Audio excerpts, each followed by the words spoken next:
Queridos hermanos y hermanas, creo que siguen muy vivas en nuestra mente, en nuestro corazón, las imágenes y las voces del anuncio de la elección del nuevo Papa Francisco, en la persona del cardenal Jorge Mario Bergoglio, arzobispo de Buenos Aires hasta el día miércoles y ahora ya el Papa de toda la Iglesia.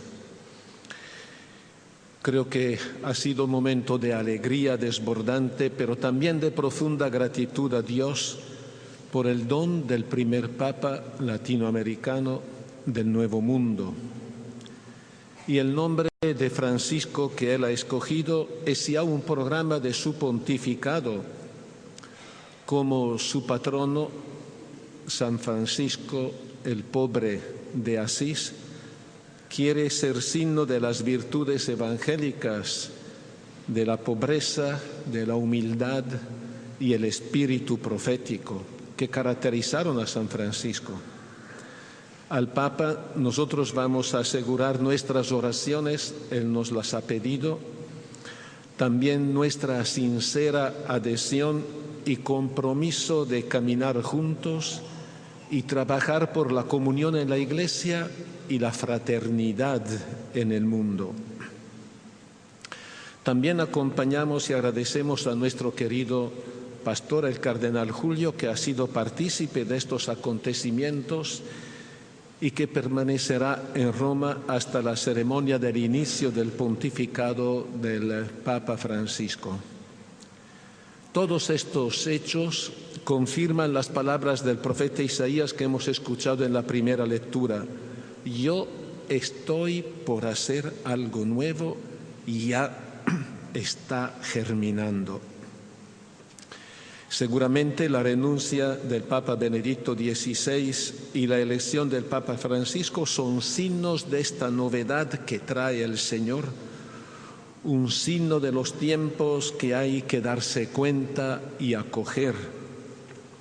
Dios nos ha dejado su palabra escrita en la Biblia, pero nos habla cada día a través de los hechos de la vida y nos indica los pasos que debemos de dar para ser partícipes de su plan de salvación, de su plan de vida. Y creo que esta novedad es expresada maravillosamente en la actuación de Jesús, como hemos escuchado en el Evangelio de San Juan hace un momento. Jesús está enseñando a la gente y unos fariseos y escribas han encontrado a una mujer en flagrante adulterio, hecho muy grave en la ley de Moisés, una ley que castiga con la muerte por lapidación. A esos grupos enemigos de Jesús no les importa la ley, menos aún la mujer adúltera. Ellos quieren aprovechar esa ocasión propicia y tanto esperada para tender una trampa a Jesús. Lo hemos escuchado, el mismo San Juan lo dice. Claro que si actuaran con recta intención y corazón sincero, es decir, con miras a quitar el pecado de medio del pueblo, que esta era la intención de la ley de Moisés, tendrían que presentar ante Jesús no solo a la mujer, sino también el varón, ya que ambos han pecado. Ellos bien saben que Jesús es amigo de los pecadores y publicanos, siempre dispuesto al perdón. Ahora bien, si Jesús se anima a perdonar a la mujer adúltera, estaría rehusando de aplicar la ley de Moisés. Y si esto ocurre, se le puede hacer la acusación precisa de no respetar la ley y proceder en consecuencia. Lo llevarían ante el tribunal. Pero si Jesús no la perdona, ¿cómo puede decirse amigo de los pecadores e hijo de Dios con el poder de perdonar? Aquí está la trampa que le querían poner a Jesús. Una cosa es cierta, Los escribas y fariseos no quieren averiguar la verdad, tan solo buscan un pretexto legal para ejecutar la sentencia de la condena ya dictada a priori en contra de Jesús. Esta actitud de constituirse jueces de los otros y prejuzgar está presente, pero también muchas veces en nosotros. E incluso con tal de disculparnos de nuestros errores, llegamos al punto de echar la culpa a los demás, buscando algún chivo expiatorio. En un primer momento Jesús no reacciona a la provocación de los acusadores. Por el contrario, parece desentenderse, se comporta como si no existieran y se pone a escribir en el suelo. Por fin, ante la insistencia de los fariseos, Jesús rompe el silencio y pronuncia palabras que van más allá del aspecto jurídico que los acusadores esperaban. Él no entra en su lógica perversa, por el contrario, los sorprende porque los involucra en el problema. ¿Quién está sin pecado? Que lance la primera piedra. Jesús no niega el juicio de Dios, pero que cada cual lo haga valer en primer lugar para uno mismo. Jesús así interroga y cuestiona a los que lo interrogaban y clarifica que la misericordia de Dios está por encima de la ley. En primer lugar, Jesús quiere que cada uno se pregunte a sí mismo: ¿tengo realmente yo derecho de juzgar si también yo soy pecador y necesitado también de conversión y perdón? Antes que cambiar a los demás, tenemos que cambiar nosotros, porque las raíces del mal y de la injusticia están también en nuestro interior y en nuestro corazón. En segundo lugar, Jesús quiere dejar en claro que el juicio de Dios sea verdaderamente de Dios y no del hombre, un juicio justo basado en la verdad, y solo Dios conoce la verdad y escudriña lo más íntimo de cada persona. Qué distinta sería la justicia humana si actuara como la justicia divina. Una justicia que tiene que establecer la verdad de los hechos y determinar responsabilidades en forma objetiva e imparcial, sin segundas intenciones y evitando la manipulación e instrumentalización de las leyes e instituciones judiciales, prácticas instauradas para amedrentar y perseguir a adversarios o para desprestigiar a personas. Estas palabras de Jesús: quien está sin pecado que lance la primera piedra, golpean duramente a los acusadores más que las piedras con las que ellos querían apedrear a esa mujer. Por eso, uno por uno, comenzando por los ancianos, se retiraron. Los ancianos eran las autoridades, tal vez estaban ubicadas más atrás del círculo de la gente que rodeaba a la mujer, para instigar a la gente. Por eso son también los primeros en retirarse. Ahora Jesús queda solo con la mujer pecadora. Están puestos el uno frente al otro. Por un lado, la humanidad, porque en esa mujer estamos todos nosotros con su pecado, y por el otro Jesús con su perdón y su salvación.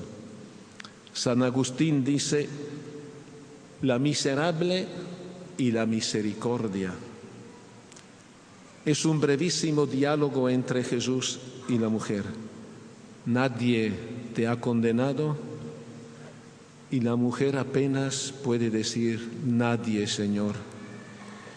Jesús como hijo de Dios, es el único que por no tener pecado podía haber lanzado la primera piedra. Y sin embargo, su juicio y sus palabras son de perdón. Tampoco yo te condeno. Todos, la mujer y los acusadores, son pecadores.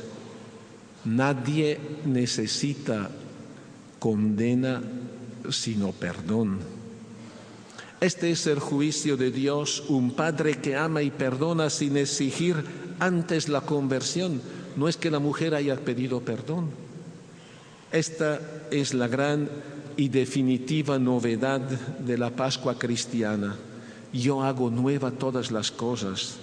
No se acuerden de las cosas pasadas. Cristo en la cruz nos brinda ese perdón. Jesús, con esta actuación, no huye del problema, no lo evade, ni mucho menos avala el pecado.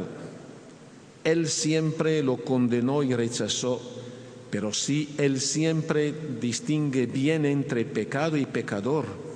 Por eso después manda a la mujer: vete y no peques más. El perdón de Dios es la mejor medicina. Rehabilita a la persona que, habiendo sido liberada y experimentando la Pascua, puede iniciar también una nueva vida. Con esta actuación, Jesús deja en claro que nadie puede atribuirse el derecho de matar a un ser humano. Yo creo que es un tema muy actual también en nuestro país, donde hay la execrable costumbre de recurrir a los linchamientos y hacerse justicia por mano propia. El linchamiento es un crimen horrible delante de Dios y un pecado gravísimo, porque uno se adueña de la vida de otra persona, vida que es don de Dios y que nadie y bajo ningún motivo puede quitar. Y no se trata solo de los linchamientos físicos, sino también de los linchamientos morales, de los apedreamientos de palabra. En nuestra era de la comunicación, grupos de poder se sirven de los medios de comunicación, sustituyendo a los tribunales, juzgan y linchan moralmente con una superficialidad irresponsable y a veces hasta criminal, sin importarles la verdad de los hechos. De esta práctica nefasta nadie se libra, ni instituciones civiles, ni religiosas, ni personas, entre ellas muchos inocentes. Y una vez tildadas y señaladas, éstas experimentan una muerte moral y una marginación de la sociedad durante toda su vida. En este tiempo de Cuaresma, el Señor una vez más nos llama a ofrecer una gran oportunidad, nos llama y ofrece una gran oportunidad de conversión sincera, de mirar, reconocer y pedir perdón por nuestras debilidades y pecados, y de abandonar esa actitud hipócrita y perversa de juzgar a los demás y, por el contrario, asumir la actitud de Dios Padre que ama y perdona. Miércoles, en la fiesta de San José, Día del Padre, un augurio a los papás: que para sus hijos y su familia sean imagen viva de este amor paternal de Dios. Y para terminar, les recuerdo que este quinto domingo de Cuaresma en toda Bolivia está dedicado a la solidaridad cristiana. En nuestra arquidiócesis de Santa Cruz este año estamos llamados a ser generosos y a aportar con el fruto de nuestras renuncias cuaresmales al proyecto Oiquía, una casa de acogida de niños y adolescentes de la calle en el Plan 3000 para su rehabilitación e inserción en la sociedad, y también para el Hogar San Lorenzo. Está en el tercer anillo entre Canal Cotoca y Virgen de Cotoca, que atiende a niños pobres y abandonados desde los primeros días de su vida hasta los 10 años y los acompañan en su crecimiento, los educan y para darles el calor de una casa. Vuelvo a recordar el lema de este domingo: haz por ellos lo que harías por tus hijos. Amén.